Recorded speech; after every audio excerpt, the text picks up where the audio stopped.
Hi, so today we are going to look at something called the band descriptors for IELTS writing task 2. What are the band descriptors? Well, this is that particular marking criteria, that your examiner uses to give you marks. So this video is particularly important if any of you is stuck on a band 5 or 5.5 in your writing section. All right, so do watch the complete video. So let's begin. What are the band descriptors? Well, as I said earlier, this is the criteria on which you are marked. Let's have a look at it. Okay, this is what is called the band descriptors for writing task 2. Let me pick up my pen. All right, here. So this is what it is called, and this is the public version. It is very much available on the internet, so you can actually go ahead and search for it. I'll put a link down below in the description so that you can directly open it. This is very much available for everyone to see. Okay, so as you can see, this has these on this row, it has 5 columns. The first one talks about the band score. So this is, like the band. So there are 2 sheets. This band score starts from 0 and then goes up to band 9 over here. Okay, so this is band 6, 7, 8, and the other sheet has from 0 to 5. Okay, and then these are the 4 parameters on which you are marked. The first one is called the task response. Then there is the coherence and cohesion, lexical resource, and grammatical range and accuracy. I'm very sure you might have actually heard about all of these through your trainings, okay, when you are practicing. But today let's have a slightly closer look at the task response. I'll be creating more videos on each one of these parameters.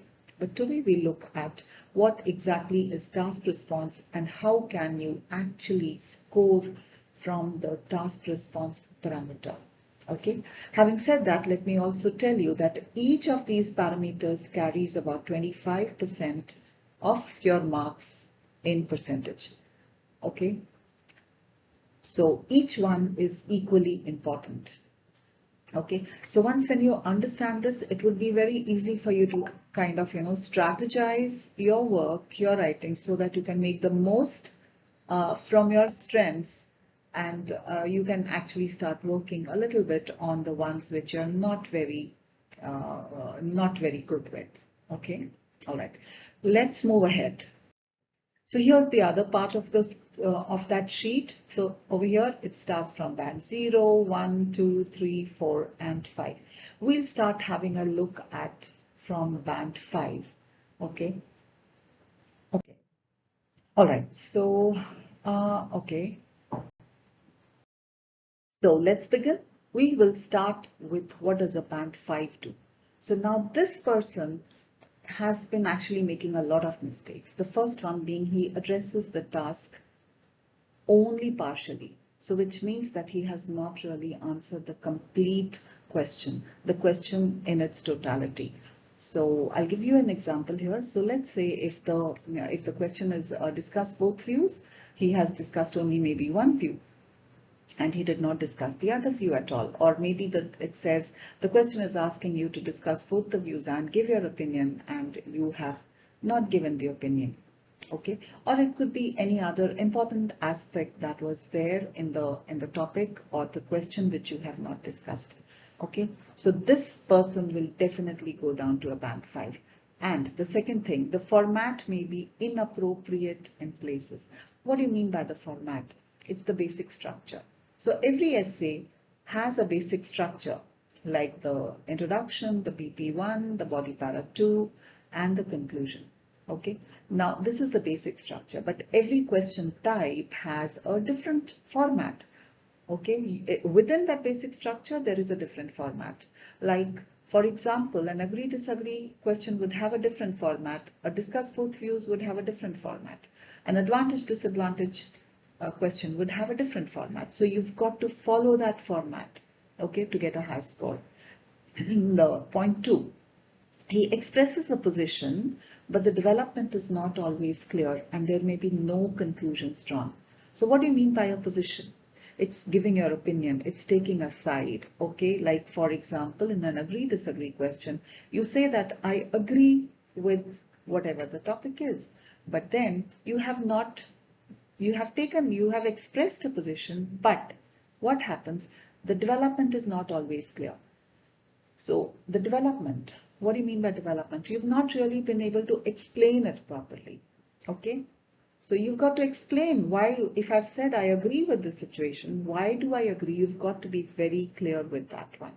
Okay. And then point number 3 is presents some main ideas. What are the main ideas? Main ideas is the topic sentence. Okay. The topic of a particular paragraph. For example, in an advantage-disadvantage question, you start the BP1 could be just about the advantages and the BP2 should be about the disadvantages, right?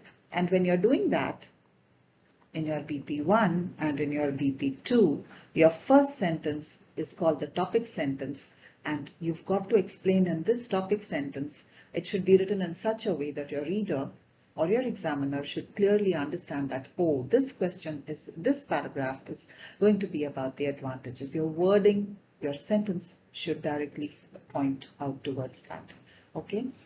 Okay, so he presents some main ideas, but these are limited and not sufficiently developed. Okay, so you've given main ideas, but you have not really been able to explain it properly. And another thing is that there might be irrelevant details, something which is not pertaining to the topic. Okay, so it is just not related to the topic, and anybody might just think that, oh my God, ye kya hua? Iski kab baat ho gayi? The question is related to something else, but you've just gone off track. Okay, so this is what would happen. So one thing, if you look into the band 5 is, each and every point talks about, let me change the color of my listing. The development or the explanation is not good. Again, it is not sufficiently developed. And this again, the format again is not. So this is all about development, how exactly you're explaining. This particular thing is very, very important. And if you are stuck at these things, then that is the reason why you are getting your band 5. Change that and you will definitely be able to move ahead. Okay. Band 6. So if you look at this, you will see that there's a very thin line between band 5 and band 7. Okay, so this guy, he addresses all parts of the task. The band 5 was not addressing all parts of the task, but this guy is addressing all parts of the task. But what is he doing? Some parts may be more fully covered than others.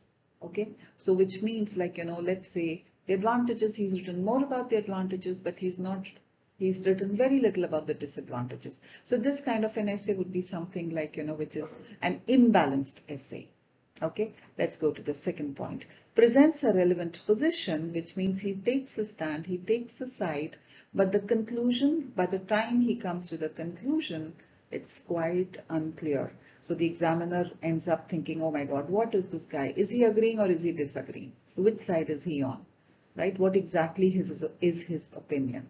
Okay, and then he comes to presents relevant main ideas, but some may be inadequately developed. So this is very much similar to the band 5.